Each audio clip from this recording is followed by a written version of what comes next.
ইন্ডিয়াটা জিতা গেছে, আমাকে বাপ সাউথ আফ্রিকারে হারাইছে। ইন্ডিয়া সুর, বিসিসিআই সুর, আইসিসি সুর, জয়সা সুর, সব সুর, সানা সুর, বাদাম সুর, আম সুর, সব সুর। ইন্ডিয়া যেতে নাই। ইন্ডিয়া গো 11 জন প্লেয়ার কিন্তু মাঠে ছিল না। ওইখানে কারা ছিল? ওই ইন্ডিয়া গো ওই যে সাধু সন্ন্যাসী যারা মাঠে বৈশা টুকটাক করছে, ওই হালারাই আমাকে হারাইছে, আমাকে বাবারে হারাইছে।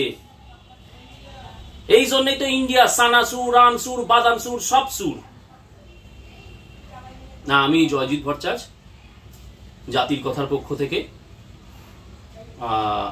আমার সোনার বাংলার যে ওপারের যে সোনার বাংলার যে আমাদের ভাইজানেরা আছেন, তাদের মনে আজকে বড্ড দুঃখ। কাল রাত থেকে তাদের বড্ড দুঃখ। তারা আমচুর, চানাচুর, সব রকমের যে চুর, বাদাম চুর বয়কট করেছে কোকা কোলার সাথে। তাদের দুঃখে আমি সমব্যথী হয়েছি। আমাদের রাজ্য সরকারের যে বাংলাদেশের সাথে মহামিলনের যে অনুপ্রেরণা, গর্গ চট্টোপাধ্যায়ের যে বাংলার জন্য যে অনুপ্রেরণা, সেই অনুপ্রেরণায় দীক্ষিত হয়ে আজকে আমি জয়জিৎ ভট্টাচার্য চুর চুর হয়ে গেছি। কেন? কালকে ভারত টি-20 বিশ্বকাপ, ক্রিকেট বিশ্বকাপে সাউথ আফ্রিকাকে টুকটাক করে, চোট্টামো করে, বিজেপির চক্রান্ত হিসেবে জয়শাকে ব্যবহার করে বিশ্বকাপটা ওই আমাদের বাংলাদেশের ভাইজানদের বাবা, নতুন বাবা সাউথ আফ্রিকার কাছ থেকে ছিনিয়ে নিল। আমি এর তীব্র প্রতিবাদ করছি। এটা হওয়া উচিত নয়। দেখুন, আমার বাংলাদেশি ভাইদের দুঃখটা দেখুন কমেন্ট সেকশনে। আমার ভাই মফিজুল মুমিন লিখতাছেন, কিচ্ছু বুঝতে পারছি না ভাই, কিভাবে হয়ে গেল, মাবুদ আমার, মালিক আমার, কি হয়ে গেল, কি করব বুঝতে পারতেছি না। হায় হায়, বিজয় মিছিলের সব প্রস্তুতি ছিল, তবে কি কিতাব মিথ্যা? মফিজুল ভাই, আপনি কোন কিতাবের কথা কইতাছেন? ইমান মিথ্যা, আপনি কোন ইমানের কথা কইতাছেন? কি করে জিতে ইন্ডিয়া? সত্যি তো আমি জানি না মফিজুল ভাই কোন কিতাবের কথা কইতাছেন। হুজুরেরা বলতে পারবেন কোন কিতাবের কথা উনি বললেন। আমি বলবো না, আমাকে এত দুঃসাহস নাই। কিন্তু উনি কইতাছেন কিতাব কি মিথ্যা, ইমান মিথ্যা। উনি কিন্তু অবিশ্বাসীর দলে চইলা যাইতেছেন, নাস্তিকের পুলা হইয়া যাবেন কিন্তু কিছুদিন পরে। হুজুররা কিন্তু একটু এই যে মফিজুল মুমিন এর উপরে কিন্তু একটু নজর রাখবেন, নাস্তিকের দলে না গিয়ে ফেরে। এরপরে আমার ভাই জাহাঙ্গীর আলম কি বলছেন? এ ধরনের বিজয় মানে ইন্ডিয়া, ভারত নয়, ইন্ডিয়ার বিজয় অপ্রত্যাশিত এবং খুবই দুঃখজনক। কারণ গ্যালারিতে বিপুল সংখ্যক সাধু এবং সন্ন্যাসীরা সর্বক্ষণিক জাদু এবং মন্ত্র পড়ে পড়ে মাঠে ফু দিয়ে এই বিজয় ছিনিয়ে এনেছে, যেটা কিন্তু আমি প্রথমেই বলেছি। এই বিজয় সাধু সন্ন্যাসীদের জয়, ভারতীয় ক্রিকেট প্লেয়ারদের নয়। দেখছেন আমি কিন্তু ঠিক কইছিলাম, ভিডিও শুরুতে আমি কিন্তু ঠিক কইছিলাম। ইন্ডিয়ার যে 11 খান পোলা ক্রিকেটের পোলা, ওরা কিন্তু মাঠে নামে নাই। এই সাধু সন্ন্যাসীগুলো ফু করে গেছে, টুকটাক করছে, হিংটিং শট এই সব বলছে, এই করে কিন্তু সাউথ আফ্রিকারে হারাই দিল। তো জাহাঙ্গীর ভাই আপনি ঠিক কইছেন, ওনারে নিয়ে হুজুরা চাপ নেবেন না, কিন্তু মফিজুল ভাইরে নিয়ে চাপ নেবেন। কারণ উনি কিন্তু প্রশ্ন করছেন তবে কি কিতাব মিথ্যা, ওনার উপরে কিন্তু একটু নজর রাখেন। এরপরে আমার আরেক ভাই শেখ সাহেবুল হক বা হক বলেছেন, ওই যে লাস্ট ওভারে যে ক্যাচটা নিয়ে ভালো করে দেখুন, সূর্যকুমার যাদবের পা বাউন্ডারি রোপ ছুঁয়ে গেছে। দুধের বাচ্চাও খালি চোখে যেটা বুঝতে পারবে। তারপরেও বিভিন্ন ক্যামেরা অ্যাঙ্গেল যাচাই না করে নির্লজ্জভাবে আউট দেওয়া হলো, যাকে বলে দিনে ডাকাতি। দিনে দুপুরে ডাকাতি, দিনে ডাকাতি না, প্রকাশ্যে জোচ্চুরি। এই বলটি 6 হলে ভারত আবার ফাঁকা হাতে ফিরত। ভ্যা ভ্যা করে কাঁদতেন রোহিত শর্মা, বিরাট কোহলি ডিভোর্স হয়ে যেত। হ্যাঁ, বিরাট কোহলি ডিভোর্স হয়ে যেত, আর ইয়ের সাথে অনুষ্কার সাথে শেখ শাহাবুল হকের নিকা হয়ে যেত। বিসিসিআই প্রায় কয়েকশো কোটি টাকা ক্ষতির মুখে পড়তো, কিন্তু সেটা কি হতে দেওয়া যায়? তাই যেভাবেই হোক জিততেই হবে, যোগ্যতায় না পারলে ঠকবাজি করে। এটা তো আমিও কইতাছি। বাংলাদেশ এত ভালো টিম, আমাগো পুলাগুলোরে কিভাবে দেখো সোট্টামো করে হারাই দিল। ফাইনালটা তো হওয়া উচিত ছিল বাংলাদেশের সাথে, অন্য কোনো টিমের না।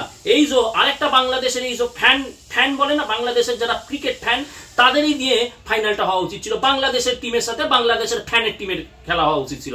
বাকি তো সব সুর, আমসুর, সানাসুর, জামসুর, যত রকমের সুর হয়। যাই হোক, এরপরও সাহেবুল ভাই বলছেন, আম্পায়ার বেইমানি না করলে সাউথ আফ্রিকা যোগ্য টিম হিসেবেই কাপটা জিতে যেত, আর সেটাই হতো বিশ্ব ক্রিকেটের ভারতের দাদাগিরির সবচেয়ে বড় উত্তর। না সাহাবুল ভাই, এটা আমি মানতে পারলাম না। যোগ্য টিম হিসেবে জেতা উচিত ছিল বাংলাদেশের। হয় বাংলাদেশ জিততো, নয়তো আপনাকে একখানা টিম 11 জনের টিম পাঠাইতাম, ওই টিমটা গিয়া জিততো। হয় আপনারা জিতবেন, নয়তো বাংলাদেশের ফ্যান টিম জিতবে। সাউথ আফ্রিকা জিতছে, ও যাই হোক, আপনারা টেম্পোরারি বাপ বানাইছেন। যাই হোক, আপনাকে কথা এখানে মাইনা নিলাম, সাউথ আফ্রিকা জিতবে।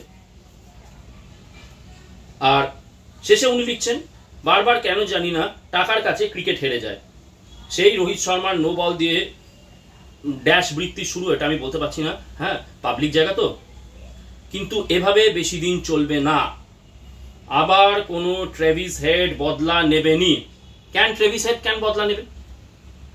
আপনাকেও বাংলাদেশের ফ্যান বেস বদলা নেয় না? ওই যে আমাকে মূর্তিগুলা ভাঙ্গা, ওই যে আমাকে বাড়ির মাইয়াগুলারে টাইনা নিয়ে গিয়া পূর্ণিমা শিলরে 11 জন মিলা ধর্ষণ কইরা, আপনারা তো বদলা নেন। তো আইসগাও নিন। ট্রেভিস হেডের দরকার কি? ট্রেভিস হেড তো গিয়া মূর্তি ভাঙবো না, ট্রেভিস হেড তো গিয়া বাঙালি যে হিন্দু মাইয়াগুলারে আছে মালাউনের বেটি বইলা ধর্ষণ করবো না। তাহলে বদলা কই হলো? বদলা কই হলো? একটা খেলায় হারাইয়া বদলা হয় নাকি? আপনাকে তো রাগ আমাকে ওখানে বিয়েদের উপরে, মালাউনের উপরে গিয়া বদলা নেন। ভাঙচুর, দর্শন, খুন, জখম, এগুলা কইরা বদলা নেন। ট্রেভিস হেডরে দিয়ে কি বদলা হইব? টাকার অহংকার চিরকাল থাকে না। দেখছেন বাংলাদেশের যে আমাগো ভাইজান হক মিয়া, মাহমুদ মিয়া, আশরাফ মিয়া, আবু তাবু, হাবু গাবু, কত মিয়া আছে আমাগো, তাদের দুঃখটা দেখছেন। এই জন্যে টিম ইন্ডিয়ারে কইতাছি, ভারতের যে 11 খান যে গেছিল, মাঠে গেছিল খেলতে, তোরা তো খেলিস নাই, ফু দিছে সন্ন্যাসী সাধুগুলা দিয়া। এই যে যার জন্য আজকে দেখো আমাকে জোর কইরা এইটা পড়াইছে। সাধু সন্ন্যাসীরা মন্ত্র, আমার জামাটা কিন্তু অন্যরকম ছিল, সবুজ রঙের জামা ছিল। হঠাৎ করে দেখলাম একটা সাধু আইসা কি হিং শট পড়লো, দেখুন এই যে জামাটা পড়েছি, জয় শ্রীরাম লেখা। সব কিন্তু সক্রান্ত হইতেছে। এই হচ্ছে পরিস্থিতি। মানে আউট অ্যান্ড আউট একটা কমেডি ভিডিও। এইরকম কমেডি করতেই কিন্তু, এরকম কমেডি না, এরকম